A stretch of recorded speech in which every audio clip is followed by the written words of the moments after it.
Pour de batterie.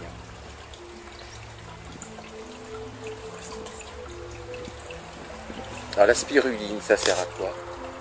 La spiruline, c'est un complément alimentaire très riche en protéines, en acides gras essentiels, en plein de vitamines, en minéraux. Ça permet de rééquilibrer l'organisme, ça aide les sportifs à la récupération, ça aide pour des problèmes osseux. C'est vraiment, il n'y a pas besoin d'en prendre de grosses quantités, c'est quelques grammes par jour pour vraiment avoir un traitement de fond, comment dire, un coup de boost, quoi, un coup de mieux-être. D'accord, mais l'origine de la spiruline? Alors c'est très ancien, ça a 3,5 milliards d'années d'existence, c'est une famille encore plus ancienne que les algues et qui a fait de l'oxygène sur Terre en premier, donc elle a participé à fabriquer notre atmosphère en fait. Et on l'appelle aussi, si je me souviens bien, l'or vert. L'or vert, oui, parce qu'effectivement il y a des grosses industries, notamment à Hawaï, en Chine, qui font beaucoup d'argent avec des bassins gigantesques.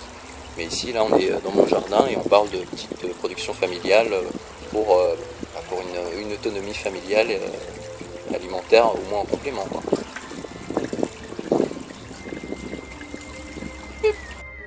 Et vous avez l'intention, Guillaume, de permettre aux gens de profiter de cette source de protéines?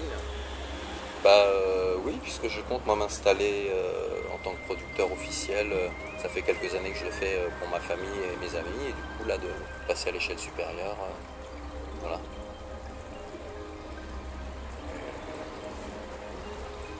Vous avez là donc ici une production familiale que vous faites sur un bassin de 12 mètres carrés à peu près. C'est ça, en fait j'avais démarré sur un petit bassin de 5 mètres carrés pour me faire la main. Là j'ai un de 12 en fait 12 mètres carrés c'est plus que suffisant pour une famille, hein.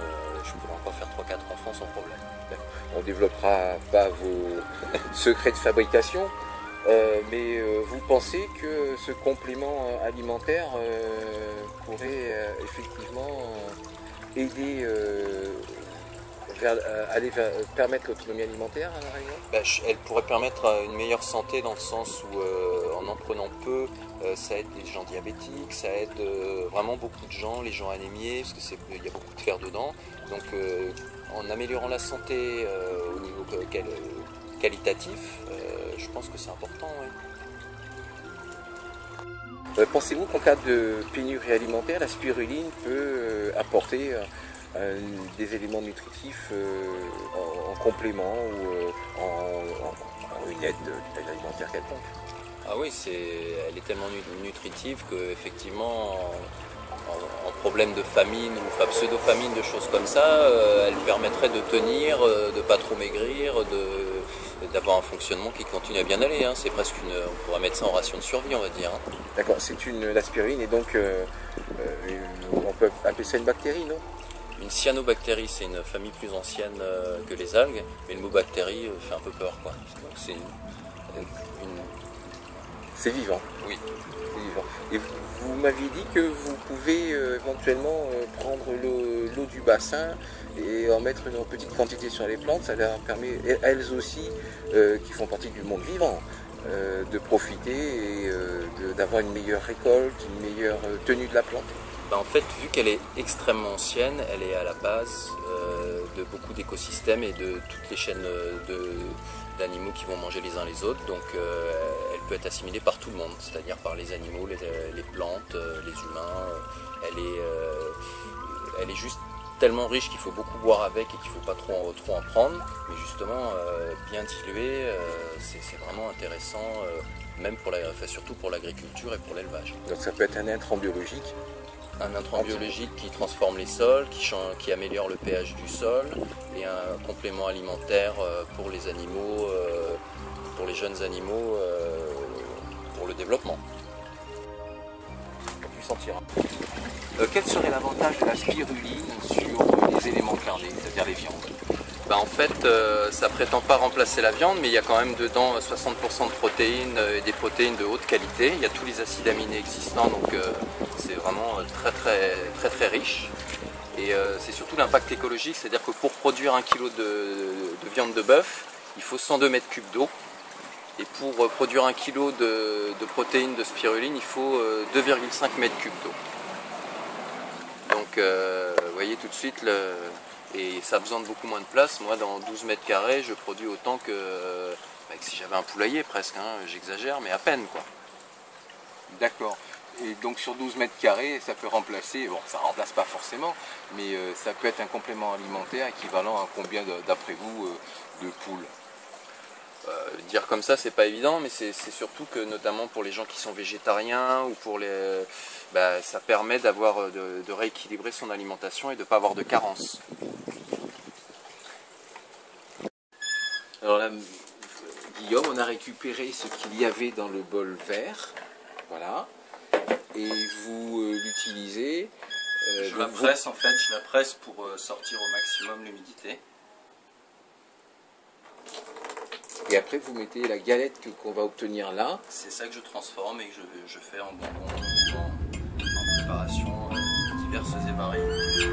Mais avant ça, il faut la rincer pour qu'elle ait vraiment un goût neutre. Et du coup, on met le goût qu'on veut avec et on peut vraiment faire ce qu'on veut. En très petite quantité, ça apporte vraiment l'effet. On verra les réalisations au final, les petites galettes, les petits bonbons que vous avez fabriqués. Voilà, une fois pressée, avant d'être transformée, la petite galette de spiruline qu'il faut bien sûr pas toucher avec ses doigts.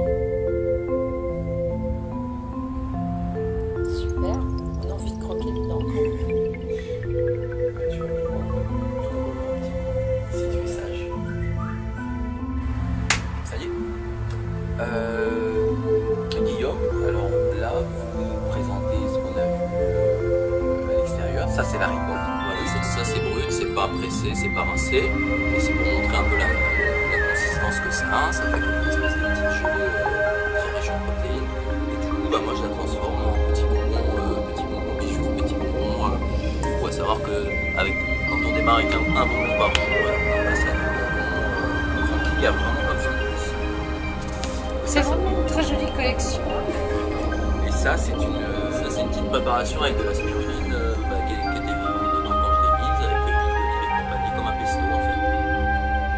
ça garde toutes les qualités nutritives. Bah oui, parce que c'est juste conservé avec du sel, de l'huile d'olive et des aromates à l'ancienne. Et donc la spiruline, on la fait chez avec cuire.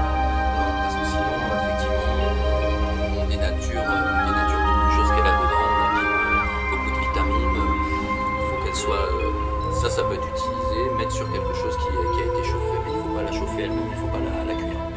Moi je confirme, il nous a fait goûter sur des petites galettes, c'est excellent. Oui, après, à chaque cuisinier, l'imagination de faire ce qu'il veut. Donc surtout ne pas la cuire parce que ça la détruit. Et la protéger de la lumière. Et la protéger de la lumière. Complément simple, indispensable, simple. Et à venir à la Réunion, il y a une dizaine de produits